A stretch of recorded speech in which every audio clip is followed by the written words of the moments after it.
ماشاء اللہ قاری صاحب بہت اچھے طریقے سے آپ نے سمجھایا. اچھا قاری صاحب ہمارے دوستوں کی طرف سے اس چیز کی ریکویسٹ بھی بہت آ رہی تھی کہ آپ نے ہمیں مقام عجم میں اذان ہمیں شارٹ طریقے سے بھی سکھائی تھی اور جن کی سانس لمبی ہے اس طریقے سے بھی آپ نے سکھائی تھی. لیکن مقام نہاوند آپ کو پتہ ہے بہت ہی مشہور مقام ہے. لوگ چاہتے ہیں کہ آپ ہمیں مقام نہاوند میں بھی شارٹ سانس میں مقام نہاوند میں اذان دینا سکھا دیں.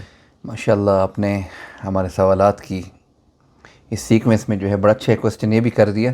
اور ہماری ماشاءاللہ جو اذان سیریز ہے اس میں میرے خیال سے ہم نے وہی عجم میں بھی طویل سانس والوں کے لیے بھی اذان اپلوڈ کی تھی جو بڑی شارٹ ماشاءاللہ والی پسند بھی کی گئی. جی اور اس کے ساتھ ساتھ شارٹ سانس والوں کے لیے بھی جی ماشاءاللہ. تو نہاون میں بھی ہمارا طویل سانس والوں کے لیے جو ہے پورا ایک پروگرام میرے خیال سے اس میں بھی ہم نے وہی اذان پوری سکھائی تھی. تو آئیے بغیر وقت کے ضائع کیے ہم اپنی اذان کی طرف بڑھتے ہیں. یہ ہے کہ انشاءاللہ کچھ ٹائم کے بعد ہم مقام صبا میں بھی رسم میں بھی ہماری ریکارڈ ہو چکی ہیں اذانیں جو ہم انشاءاللہ وقتاً فوقتاً جو ہے اس کو اپلوڈ بھی کریں گے انشاءاللہ اسٹیپ بائی اسٹیپ.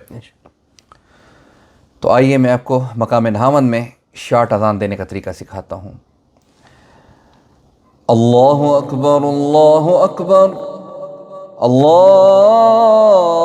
اکبر اللہ اکبر اشہد ان لا الہ الا اللہ اشہد ان لا الہ الا اللہ اشہد ان محمد رسول اللہ اشہد ان محمد رسول اللہ حی علی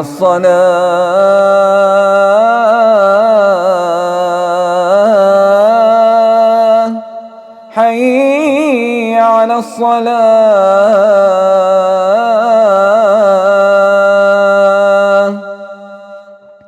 حی علی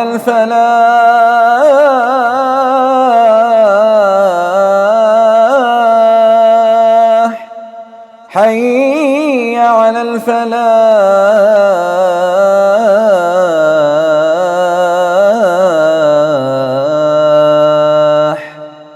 اللہ اکبر اللہ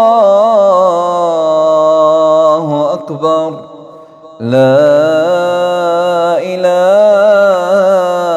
الا اللہ.